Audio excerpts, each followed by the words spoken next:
नमस्कार, भक्ति दर्शन समाचारमा स्वागत छ। म हेमा शर्मा। आज मिति 2078 साल असार महिनाको 30 गते बुधबार, राक्षस नाम संवत्सर, सूर्योत्तरायण, ग्रीष्म ऋतु, आषाढ शुक्ल पक्षको चतुर्थी तिथि। चतुर्थी तिथि 6:30 उपरान्त पञ्चमी तिथि। चन्द्रमा सिंह राशिमा, इस्वी सम्वत 2021 जुलाई महिनाको 14 तारिक, शक सम्वत 1942 र नेपाल सम्वत 1141।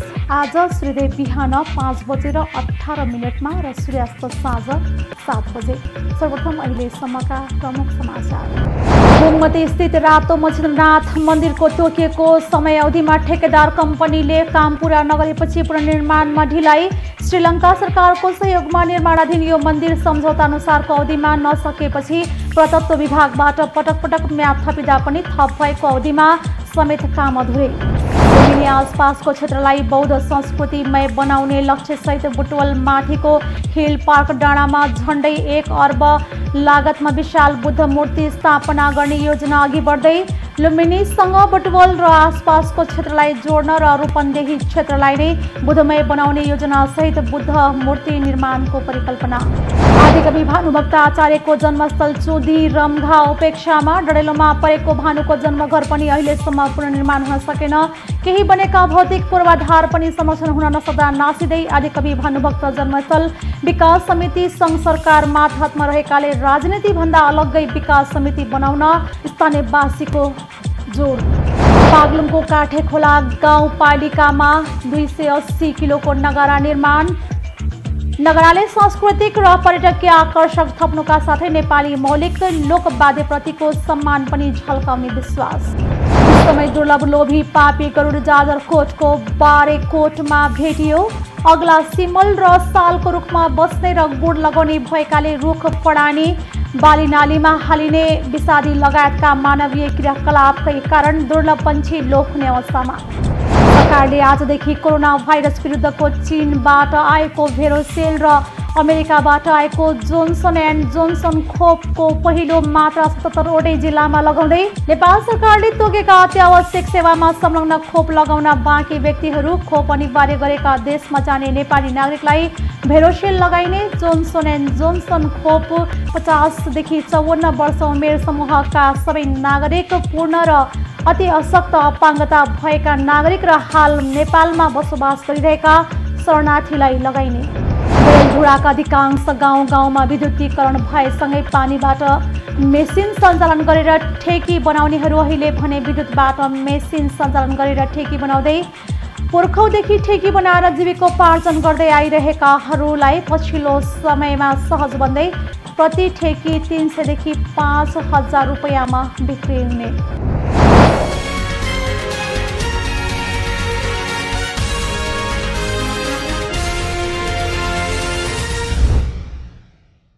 अब समाचार विस्तारमा।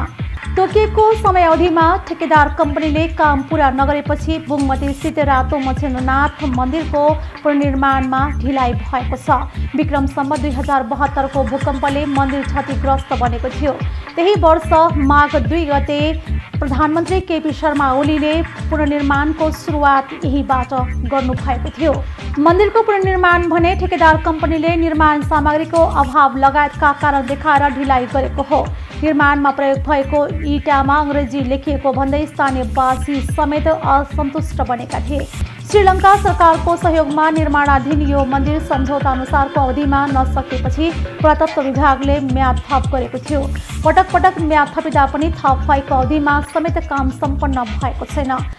प्रेरा भेगी तुलसी जेभीले मन्दिर निर्माणको जिम्मेवारी लिएको छ। ठेकेदार कम्पनीले भने काम नदेखिए पनि काम भइरहेको बताएको छ। शिखर शैलीको यो मन्दिरमा 36 फिट लामो काठको खाँचो पर्दछ। एउटै काठबाट बनाउन नसकिने हुनाले 3 वटासम्म जोडेर बनाउनु पर्ने बताइएको छ। एक तलाको मन्दिर र त्यसमाथि शिखर शैली भएकामा पहिलो तल्लामा केही काम भइसकेको छ भने मन्दिरको गजुरको मर्मतको काम बाँकी छ। मन्दिरमा ढुङ्गाको खम्बा उठाइएको छ। 4 दिशामा रहेको मूल ढोकाको मर्मत सकिएको छ भने सरसफाई गर्न बाँकी रहेको छ। स्थानीयवासीले ढोकामा पहिले आफू खुसी रङ लगाएर ढोकाको स्वरूप बिग्रेको थियो, त्यसलाई सुधार्ने काम अहिले भइरहेको छ। पर्खाल उठाइसकिएको छ। मूल ढोकाको मर्मतको काम सकेकाले पहिले जडान गरेर मात्रै सफाई गर्ने ठेकेदार कम्पनीको योजना रहेको छ। स्थानीयवासीलाई मन्दिरको काम भइरहेको छ भन्ने देखाउन जडान गरेर सफाई गर्न लागेको हो। उपत्यकाको सबैभन्दा लामो जात्राका रूपमा रहेको मच्छिन्द्रनाथको जात्रा मानिन्छ। जावला खेलमा भोटो जात्रा सकिएपछि देवतालाई यही मन्दिरमा राख्ने गरिन्छ। देवता बगमतीमा रहँदा विभिन्न पर्व पर्दछन्। पुनर्निर्माणमा ढिलाइ हुँदा यहाँका नियमित पर्व समेत असर परेको स्थानीयवासीले बताउँदै आएका छन्। लुम्बिनी आसपासको क्षेत्रलाई बौद्ध संस्कृतिमय बनाउने लक्ष्य सहित बुटवलमाथिको हिल पार्क डाँडामा झण्डै 1 अर्ब लागतमा विशाल बुद्ध मूर्ति स्थापना गर्ने योजना अघि बढेको छ। लुम्बिनीसँग बुटवल र आसपासको क्षेत्रलाई जोड्न र रूपन्देही क्षेत्रलाई नै बुद्धमय बनाउने योजना सहित बुद्ध मूर्ति निर्माणको परिकल्पना गरिएको हो। बुटवल माथिका 2 पहाडमा केवल कार निर्माण सुरु भइसकेका छन्।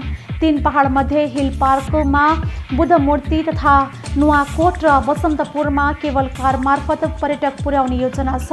ध्यान केन्द्र सहितको बुद्ध मूर्ति अवलोकनमा दैनिक 3000 पर्यटक आउने अपेक्षा गरिएको छ। लुम्बिनी परिपथसँग जोडिने गरी 35 मिटर अग्लो बुद्ध मूर्ति बनाउने योजना अघि सारिएको बुटवल उपमहानगरपालिकाका प्रमुख शिवराज सुवेदीले जानकारी दिनुभएको छ।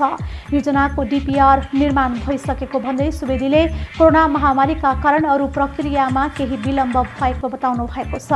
बुद्ध मूर्तिका लागत 86 करोड 80 लाख 92,288 रुपैयाँ बताइएको छ। पार्कको दोस्रो ब्लकमा 3 तले मङ्क रेसिडेन्स अर्थात् भिक्षु गृह बनाइनेछ। यसको अनुमानित लागत 3 करोड 67 लाख 34,807 रुपैयाँ रहेको छ भने पार्कको तेस्रो ब्लकमा 1 तले क्याफेटेरिया र चौथामा 1 तले शौचालय बनाइनेछ। यी 2 संरचनाको अनुमानित लागत क्रमशः 67 लाख 14,643 रुपैयाँ र 32 लाख 58,188 रुपैयाँ रहेको बताइएको छ। यी बाहेक पार्कमा टेलिकम्युनिकेसन, सरसफाई तथा ढल प्रणाली, पानी आपूर्ति लगायतका संरचना बन्नेछन्, जसको अनुमानित खर्च 4 करोड 89 लाख 1,347 रुपैयाँ रहेको छ। बुद्ध पार्कको निर्माण सम्पन्न भएपछि दैनिक नियमित रूपमा हुने पूजाआजा, ध्यान तथा मेडिटेसनको साथै अवलोकनका लागि आउने आगन्तुकहरू समेत गरी दैनिक करिब 3000 भन्दा धेरै मानिसको आवत जावत हुने उपमहानगरको आकलन छ। बुद्ध मूर्ति निर्माणको अध्ययनमा ललितपुरको मल्टिडिसिप्लिनरी कन्सल्टेन्टले काम गरिरहेको छ। कन्सल्टेन्सीका अनुसार बौद्ध दर्शनका विज्ञ डाक्टर विजयराज बज्राचार्य र देश विदेशमा बुद्धका प्रतिमा र अन्य विभूतिहरूका समेत मूर्ति बनाएर ख्याति कमाएका मूर्तिकार राजकुमार साकेको राय तथा सल्लाहमा बौद्ध मान्यता अनुसारको प्रतिमा निर्माण गर्न डीपीआर बनाइएको हो। बुद्धका प्रतिमा कहीँ पनि आफू खुसी निर्माण गर्न र राख्न नपाइने भएकाले उपमहानगरले भने बौद्ध मान्यता अनुसारका सबै प्रक्रिया पूरा गरेर परिपक्व काम गरेको बताएको छ। 5 वर्षभित्र निर्माण सक्ने योजना बनाएको छ। सङ्घीय सरकार र प्रदेश सरकारले यो योजनामा काम गर्ने गरी तयारी भएको छ। तीनवटै सरकारको योजनामा बुटवलको ड्रिम प्रोजेक्ट तयार हुने उपमहानगर प्रमुख सुवेदीले बताउनु भएको छ। बुटवललाई बुद्धावलीको ऐतिहासिक क्षेत्र मानिन्छ। बुद्धावलीको पहिचान बढाउने प्रयास स्वरूप हिल पार्कमा बिग बुद्ध पार्क बनाउन लागेको हो। यसका साथै बुटवलले सडकको बीच डिभाइडरहरूमा सुरक्षा प्रबन्ध सहित ससाना बुद्ध प्रतिमा राख्ने तयारी गरेको छ। बुद्ध र लुम्बिनी पर्यटकीय हिसाबले क्यास गर्न सकिने पर्यटक उद्योगको केन्द्र र ऐतिहासिक पुँजी भएको र बुटवलको ऐतिहासिकता लुम्बिनीसँग सिधा जोडिएकाले बुद्धमूर्ति बनाउने योजना प्रस्ताव गरिएको नगर प्रमुख सुवेदीले बताउनु भएको छ। अहिले तिलोत्तमा नगरपालिका र सिद्धार्थनगर नगरपालिकाले सडकमा बुद्ध मूर्ति राखेका छन्। यसो गर्दा लुम्बिनी क्षेत्र आसपास सबै बुद्धमय हुने र पर्यटक आकर्षित हुने विश्वास स्थानीय सरकारको छ। आदिकवि भानुभक्त आचार्यको जन्मस्थल चुदी रम्घा उपेक्षामा परेको छ। अनन्त भानुभक्तको अध्यात्म रामायणको भावानुवाद गरी नेपाली समाजमा मौलिक नेपाली भाषा साहित्य धर्म दर्शन र राष्ट्रको बीजारोपण एवं नेपाली भाषाको भाषिक एकीकरण गरेका उहाँको योगदानको चर्चा गर्दै साहित्यिक गतिविधिहरू भइरहँदा चुदी रम्घामा भने स्मरण पनि हुन छाडेको छ। केही वर्षदेखि आदिकवि भानुभक्त जन्मस्थल विकास समितिले जन्मस्थलमा असार 29 गते अर्थात् भानु जयन्तीलाई कर्मकाण्डी रूपमा भए पनि मनाउने गरे पनि अन्य निकायले भने कुनै चासो दिएको देखिँदैन। वर्षभरि उजाड अवस्थामा रहने भानु र उनको जन्मस्थल भानु जयन्तीका दिन मात्र स्मरण गरेको जस्तो देखिने स्थानीयले बताएका छन्। पहिला हप्ता 10 दिन अगाडिदेखि रामायणका श्लोक वाचन गरी जन्मोत्सव मनाउँदा चुदी रम्घाको चमक छुट्टै हुने गरेको र अहिले भने त्यस्ता प्रकारका कुनै पनि कार्य नरहने उनीहरूले बताएका छन्। भारत म्यानमार लगायत देशमा भानुभक्तको ठुलो चर्चा हुने गरे पनि जन्मस्थल चुदी रम्घा भने उपेक्षामा परेको र सङ्घ प्रदेश तथा स्थानीय सरकारले भानुभक्तको योगदानको कदर गर्न नसकेको र सन्ततिले पनि भुल्दै गएकोमा स्थानीयले चिन्ता व्यक्त गरेका छन्। समिति पनि नेतृत्वविहीन छ भने सरकारले 1 मिटर रोड पिच गर्न र कुवा निर्माणमा बजेट दिन्छ तर साहित्यिक तीर्थस्थलको संरक्षण प्रवर्धन र साहित्यिक कार्यक्रम गर्नका लागि कुनै बजेट नदिएको स्थानीयको दुखेसो छ। डडेलोमा परेको भानुको जन्मघर पनि अहिलेसम्म पुनर्निर्माण हुन सकेको छैन। अलिअलि बनेका भौतिक संरचनाहरू पनि संरक्षण हुन नसक्दा नासिन थालेका छन्। आदिकवि भानुभक्त जन्मस्थल विकास समिति सङ्घ सरकार मातहतमा रहेकाले राजनीतिभन्दा अलग्गै विकास समिति बनाउन सके यो ठाउँको विकास हुनेमा स्थानीयवासी आशावादी छन्। सरकारले 2052मा गठन आदेश मार्फत समिति स्थापना गरेकोमा अहिले नेतृत्वविहीन छ। भानुभक्त र उनको जन्मस्थललाई राष्ट्रिय तथा अन्तर्राष्ट्रिय स्तरमै चिनाउन अन्य संरचनाहरूलाई निर्माण गरी साहित्यिक पर्यटकीय गन्तव्यका रूपमा विकास गर्न लक्ष्य साथ गठित समितिले लक्ष्य काम गर्न नसकेको समितिका पूर्व कार्यकारी निर्देशक शङ्कर राणा भाटले बताउनु भएको छ। समितिमा अहिले पनि 1 खरिदार र 2 कार्यालय सहयोगी मात्र छन्। स्थानीय सरकारले पनि जन्मस्थल विकासका लागि कुनै चासो नदेखाएको उहाँले बताउनु भएको छ। भानु नगरपालिकाले अहिलेसम्म कुनै पनि साहित्यिक कार्यक्रम आयोजना गर्न नसकेको र संरक्षणका लागि बजेट विनियोजन गर्न नसकेको खरिदार शिवभक्त राणा भाटले बताउनु भएको छ। बागलुङको काठेखोला गाउँपालिका 4मा 280 किलोको नगरा निर्माण गरिएको छ। गाउँ मैत्री अक्षय कोषले त्यसलाई देशकै ठुलो नगरा भनेर दाबी गरेको छ। कला सङ्गीत र साहित्यको संरक्षणमा क्रियाशील अक्षय कोषद्वारा निर्माणाधीन लोकबाजा सङ्ग्रहालयमा विशाल दमाहालाई राखिनेछ। अक्षय कोषका अध्यक्ष हेमराज आश्रमका अनुसार नगरामा 222 किलो तामा र 15 किलो फलाम प्रयोग भएको छ। बागलुङको काठेखोला गाउँपालिका 4 तङ्गामा 280 किलोको नगरा निर्माण गरिएको छ। गाउँ मैत्री अक्षय कोषले त्यसलाई देशकै ठुलो नगरा भनेर दाबी गरेको छ। कला सङ्गीत र साहित्यको संरक्षणमा क्रियाशील अक्षय कोषद्वारा निर्माणाधीन लोकबाजा सङ्ग्रहालयमा विशाल दमालाई राखिनेछ। अक्षय कोषका अध्यक्ष हेमराज आश्रमका अनुसार नगरामा 222 किलो तामा र 15 किलो फलाम प्रयोग भएको छ। 7 फिट गोलाइ रहेको नगरालाई मुन्न 1400 फिट छालाको टुना लागेको उहाँको भनाइ छ। स्थानीय कालीगढले 18 दिन लगाएर नगरा निर्माण गरेका थिए। नगरालाई चाहिने आवश्यक सामग्री भारतको बिहारबाट ल्याइएको अध्यक्ष आश्रमले बताउनु भएको छ। नगरा निर्माणका क्रममा कालीगढ रविलाल जरसिंह विकले तामा र लालबहादुर किसान र जगबहादुर र सरबहादुर विकले छालाको काम गर्नु भएको थियो। नगरा बनाउँदा कालीगढ र सहयोगी समेत गरी 50 जना खटिएका थिए। परम्परागत आरान प्रविधिबाट नगरा निर्माण गरिएको कालीगढ रविलालले बताउनु भएको छ। कालीगढको मेहनत र शिल्पले विशाल नगरा बनाउन सम्भव भएको अध्यक्ष आश्रमले बताउनु भयो। उहाँका अनुसार अर्को ठूलो नगरा काठमाडौँको हनुमान ढोका परिसरमा छ। मल्लकालमा बनेको उक्त नगराको गोलाइ 6.5 फिट छ। अक्षय कोषद्वारा निर्मित नगरा 7 फिट गोलाइको भएकोले देशकै ठूलो भनेर दाबी गरिएको हो। नगराको उचाइ भने 6 फिट भन्दा केही बढी छ। नगराले सांस्कृतिक र पर्यटकीय आकर्षण थप्नुका साथै नेपाली मौलिक लोकवाद्य प्रतिको सम्मान पनि झल्काउने विश्वास गरिएको छ। दशैं, चैत्य दशैं, सरस्वती पूजा आदि पर्व र विशेष दिनमा उक्त नगरालाई बचाइने भएको छ। लोकबाजा संग्रहालय निर्माणका लागि गण्डकी प्रदेश सरकारबाट चालु आर्थिक वर्षमा प्राप्त 10 लाख बजेट मध्येबाट 5 लाख नगरामा खर्च भएको छ। बाँकी 5 लाख संग्रहालय भवन बनाउन खर्च गरिएको अक्षय कोषले जनाएको छ। संरचना निर्माणसँगै लोकबाजा संकलन र संग्रहका लागि आउँदो आर्थिक वर्षका लागि पनि प्रदेश सरकारबाट 50 लाख बजेट विनियोजन भएको छ। विक्रम सम्वत 2066 मा स्थापित अक्षय कोषले नेपाल सहित विश्वभरका लोकबाजाको संग्रह गर्ने योजना बनाएको छ। हालसम्म नेपाली र पश्चिमेली गरी 25 प्रकारका लोकबाजा संग्रह गरिसकिएको छ। संग्रहालय निर्माणका लागि अक्षय कोषले तंगाममै 3 रोपनी जग्गा व्यवस्थापन गरेको थियो। अक्षय कोषले वर्षेनी गाउँ स्तरमा ट्यालेन्ट अफ भिलेज नामक कार्यक्रम समेत गर्दै आएको छ।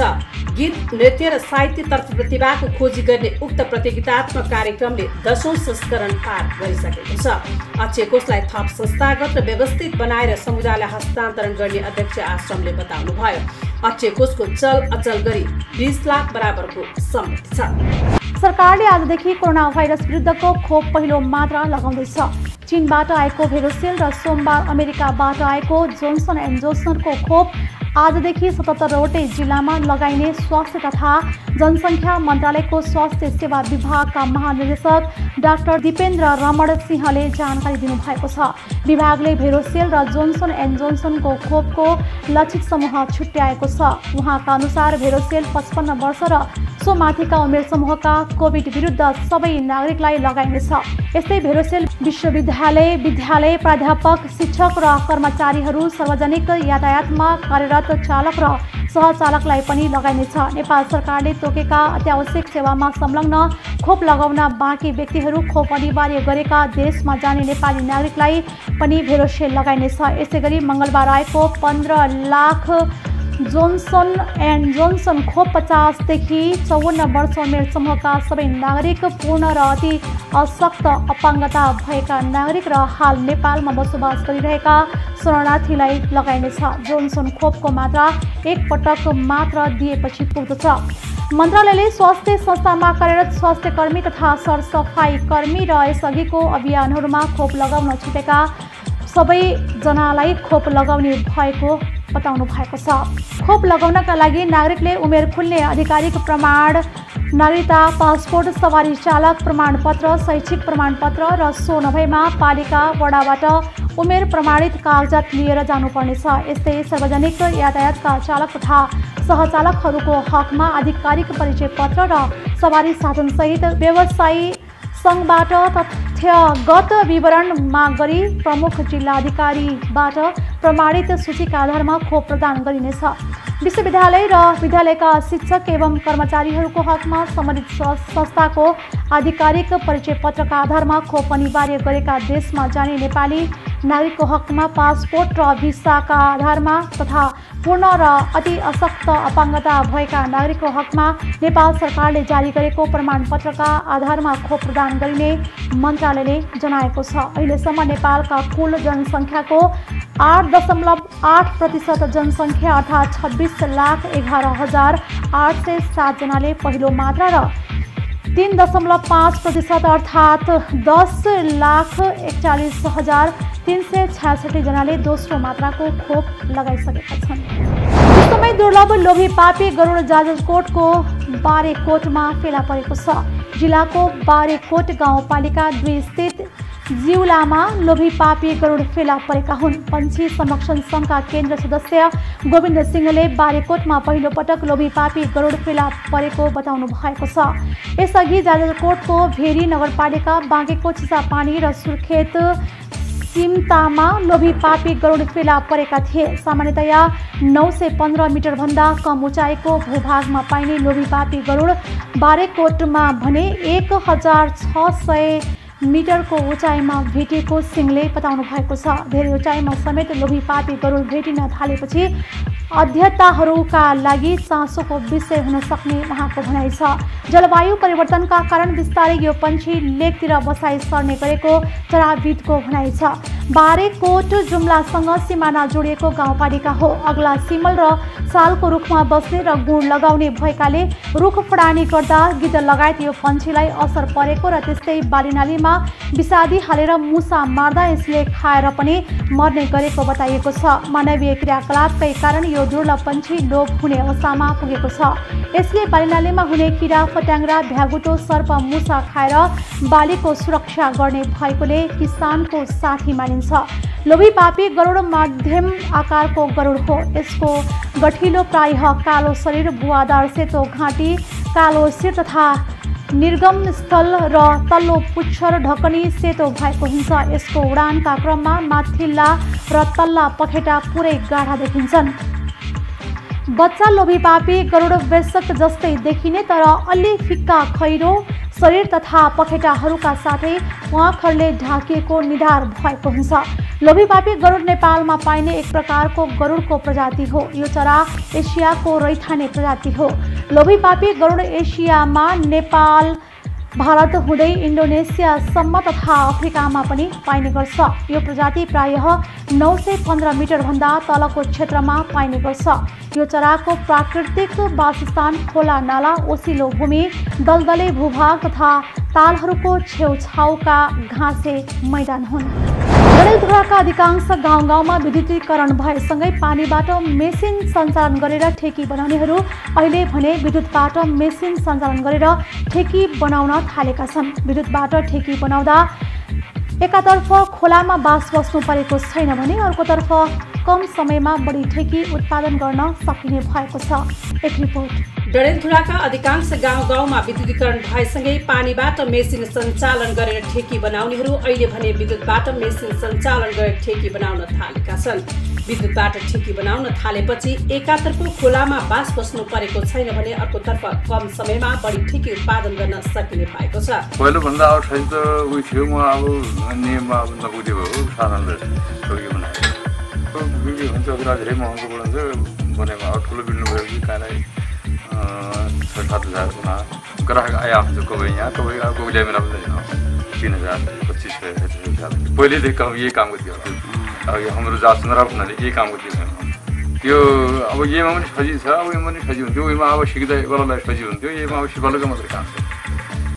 अब मेरो घरको बुढो मात्र हो जान्ने, यो अरू त्यसलाई कोही जान्छ। 1 वर्ष बाद 1 वर्ष त त्यो कामै गरिरहेको छैन। अब यो अब यहाँलाई थुक्का नाम कालाई 20-25 बर्खाका 30-35 हिउँलाको हुन्छ अर्का नहुँदै गरेर ठेकी बिक्री गरेर नै जीविकोपार्जनका साथै केही रकम बचत समेत गर्न सकेको उनीहरू बताउँछन्।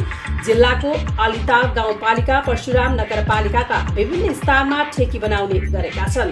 पुर्खौँदेखि ठेकी बनाएर जीविकोपार्जन गर्दै आइरहेकाहरू पछिल्लो समयमा सहज रूपमा ठेकी बनाउनका लागि ठेकी उद्योगीहरूलाई छनौट गरी मेसिन औजार उपलब्ध गराउने घरेलु तथा साना उद्योग विकास समिति डडेलधुराको भनाइ छ। स्थानीय कच्चा पदार्थमा आधारित उद्योगहरू सञ्चालन गर्नेलाई पनि त्यसरी प्रायोरिटी दिन्छौँ।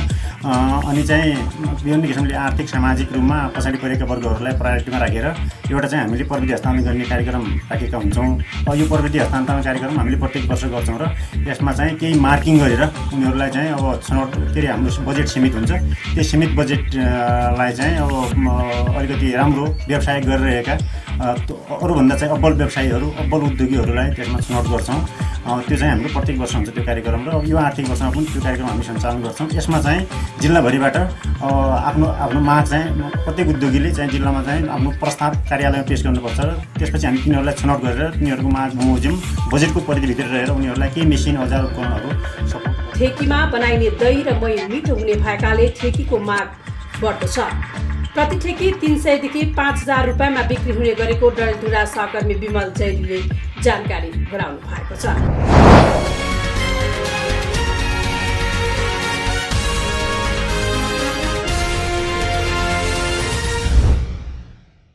अहिले हामी भक्तिदर्शन समाचारको अन्त्यमा आइसकेका छौँ। जाँदा जाँदै प्रमुख समाचार पुनः पटक। बुङमती स्थित रातो मच्छिन्द्रनाथ मन्दिरको तोकिएको समय अवधिमा ठेकेदार कम्पनीले काम पूरा नगरेपछि पुनर्निर्माणमा ढिलाइ। श्रीलङ्का सरकारको सहयोगमा निर्माणाधीन यो मन्दिर सम्झौता अनुसारको अवधिमा नसकेपछि पुरातत्व विभागबाट पटक पटक म्याद थपिँदा पनि थप भएको अवधिमा समेत काम अधुरै। लुम्बिनी आसपासको क्षेत्रलाई बौद्ध संस्कृतिमय बनाउने लक्ष्यसहित बुटवल माथिको हिल पार्क डाँडामा झण्डै 1 अर्ब लागतमा विशाल बुद्ध मूर्ति स्थापना गर्ने योजना अघि बढ्दै। लुम्बिनीसँग बुटवल र आसपासको क्षेत्रलाई जोड्न र रूपन्देही क्षेत्रलाई नै बुद्धमय बनाउने योजनासहित बुद्ध मूर्ति निर्माणको परिकल्पना। आदिकवि भानुभक्त आचार्यको जन्मस्थल चुदी रम्घा उपेक्षामा डडेलोमा परेको भानुको जन्मघर पनि अहिलेसम्म पुनर्निर्माण हुन सकेन। केही बनेका भौतिक पूर्वाधार पनि संरक्षण हुन नसक्दा नासिँदै आदिकवि भानुभक्त जन्मस्थल विकास समिति सङ्घ सरकार मातहतमा रहेकाले राजनीतिभन्दा अलग्गै विकास समिति बनाउन स्थानीयवासीको जोड। बागलुङको काठेखोला गाउँपालिकामा 280 किलोको नगारा निर्माण। नगराले सांस्कृतिक र पर्यटकीय आकर्षक थप्नुका साथै नेपाली मौलिक लोकवाद्यप्रतिको सम्मान पनि झल्काउने विश्वास। समय दुर्लभ लोभी पापी गरुड जाजरकोटको बारेकोटमा भेटियो।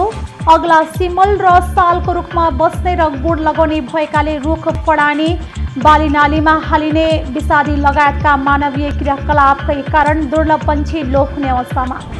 सरकारले आजदेखि कोरोना भाइरस विरुद्धको चीनबाट आएको भेरोसेल र अमेरिकाबाट आएको जोन्सन एन्ड जोन्सन खोपको पहिलो मात्रा 77वटै जिल्लामा लगाउँदै। नेपाल सरकारले तोकेका अत्यावश्यक सेवामा संलग्न खोप लगाउन बाँकी व्यक्तिहरू खोप अनिवार्य गरेका देशमा जाने नेपाली नागरिकलाई भेरोसेल लगाइने। जोन्सन एन्ड जोन्सन खोप 50 देखि 54 वर्ष उमेर समूहका सबै नागरिक, पूर्ण र अति अशक्त अपाङ्गता भएका नागरिक र हाल नेपालमा बसोबास गरिरहेका शरणार्थीलाई लगाइने। झुडाका अधिकांश गाउँ गाउँमा विद्युतीकरण भएसँगै पानीबाट मेसिन सञ्चालन गरेर ठेकी बनाउनेहरू अहिले भने विद्युतबाट मेसिन सञ्चालन गरेर ठेकी बनाउँदै पुर्खौँदेखि ठेकी बनाएर जीविकोपार्जन गर्दै आइरहेकाहरूलाई पछिल्लो समयमा सहज बन्दै प्रति ठेकी 300 देखि 5,000 रुपैयाँमा बिक्री हुने। समाचार यति नै। सामाजिक सञ्जाल मार्फत हामीसँग जोडिनका लागि फेसबुक तथा ट्विटरमा लाइक तथा फलो गर्न सक्नुहुनेछ भने युट्युब मार्फत पनि हामीलाई प्रत्यक्ष हेर्न सक्नुहुनेछ। त्यस्तै कुनै सल्लाह सुझाव तथा प्रतिक्रिया भएमा भक्तिदर्शन@emountaintv.com हामीलाई पत्राचार गर्न सक्नुहुनेछ। धर्म, संस्कृति र संस्कारको संवाहक भक्तिदर्शन टेलिभिजन HD नमस्कार।